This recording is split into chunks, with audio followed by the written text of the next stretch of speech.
मूल ब्रजवासियों से तुम्हारा परिचय ही नहीं है। तुम जो नए नए लोग यहाँ पर वृंदावन में जो भर गए हैं, जो अपने को ब्रजवासी कहने लग गई हैं, वो तो प्याज लहसुन खाते हुए आए हैं। उनकी वो जीभ को चस्का लगा हुआ है तो वो तो प्याज लहसुन खाएंगे ही। तुम यहाँ के मूल ब्रजवासियों से तो मिलो, जिनके यहाँ जो है कितना आचार विचार है, किस तरह से यहाँ का मूल ब्रजवासी जो है बगलबंदी पहनता था, इतनी ऊंची ऊंची धोती पहनता था, नित्य प्रति यमुना जी में स्नान करता था, यमुना जी से जल ला करके अपने घर में ठाकुर जी की सेवा करता था। संतों की रहनी से वृंदावन का मूल ब्रजवासी रहता था। मैंने अपने पिताजी को देखा, मैंने अपने को देखा और मैं स्वयं इस रहनी से मैं रहा हूँ। केवल घर में बहुएं और बहन बेटी ये घर में स्नान करती थी, बाकी का पूरा घर यमुना स्नान करने के लिए जाता था और वहाँ से आज जल ला करके ठाकुर जी की सेवा होती थी। नल नहीं थे, कुआं खारी था तो गौड़िया एक जल लाता था भर करके, उससे रसोई बनती थी और पीने के काम में आता था। बिल्कुल पासा उल्टा हो गया, सब बात उल्टी हो गई, बाढ़ आ गई यहाँ तो अब यहाँ वर्चस्व मूल ब्रजवासियों का वर्चस्व तो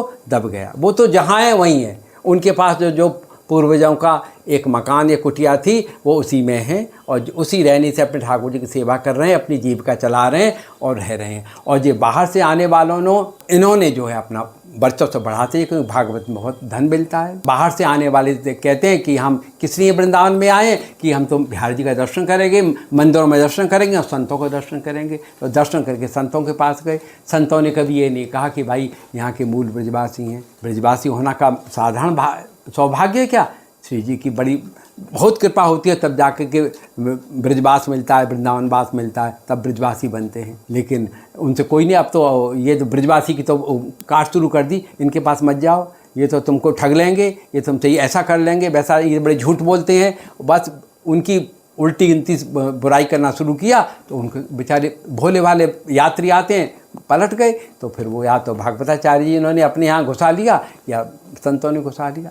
इसमें संतों को किसी को नाराज़ नहीं, उन्हें किसी की नाम लेकर या किसी की निंदा नहीं कर रहा हूँ। ये मेरा अनुभव है, मैंने जो देखा है, मैं सुना है, मैं वो सब व्यक्त कर रहा हूँ। आज वृंदावन का मूल ब्रजवासी इतना उपेक्षित हो गया इन्हीं के कारण। इन्होंने कभी यहाँ के मूल ब्रजवासी को महत्व नहीं दिया, कभी नहीं दिया, किसी ने भी नहीं दिया। यहाँ के मूल ब्रजवासी हैं वृंदावन बिना कृपा राधाने के क्यों शरण हिज्जू की पावे, बास वृंदा विपिन पावे श्री राधिका जो कृपा करें। जिनको वृंदा विपिन है कृपा ते नहीं की होए, तभी वृंदा विपिन में रहन पाव है सो। तो निश्चित ये ब्रजवासी मूल ब्रजवासी श्री जी का कृपा पात्र है, राधा रानी का कृपा पात्र है, सब यहाँ पर रह रहा है। और जिसको श्री जी नहीं रखना चाहती हैं उसको सारा जीवन भर वृंदावन वास करने के लिए आता है, अंत में उठा करके श्री वृंदावन से बाहर फेंक दे। तो ये निश्चय ये इस बात का बाहर से आने वाला व्यक्ति इस बात का अनुभव नहीं करता है कि ये श्री जी की कृपा पात्र ब्रजवासी हैं, ये साधारण ब्रजवासी नहीं हैं। इनके लिए तो शिव ब्रह्मादिक भी याचना करते हैं, हे हम कब होंगे ब्रजवासी।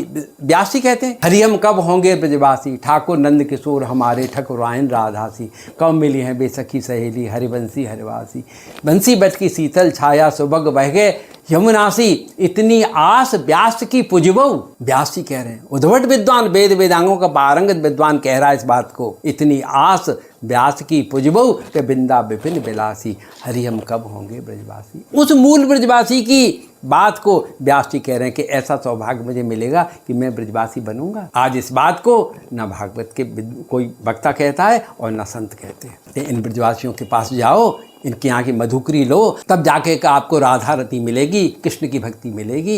ये स्थिति है। और मूल जो ब्रजवासी का स्वरूप है वो आज बहुत उपेक्षित है, बहुत उपेक्षित है। इस बात की पीड़ा मुझे तो बहुत है, क्योंकि मैं तो मूल ब्रजवासी हूँ, वृंदावन का कई पीढ़ी का हूँ। और भी जो ब्रजवासी हैं उनको भी मैं देखता हूँ कि जिनसे मेरा पुराने ब्रजवासी हैं उनसे हमारे संबंध भी बने हुए हैं।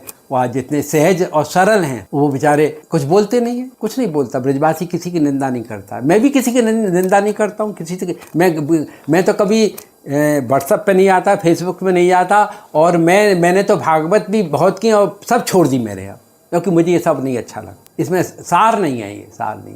सार भजन हरिवंश। श्यामा श्याम ने हमको कृपा करके वृंदावन दिया है, वृंदावन की रस दी है, ऐसी रस भक्ति हमको प्रदान की है। तो हम उसको छोड़ करके इस प्रपंच में पढ़ें, इसकी क्या आवश्यकता है हमको? मैं तो शायद अनुभव नहीं करता हूँ।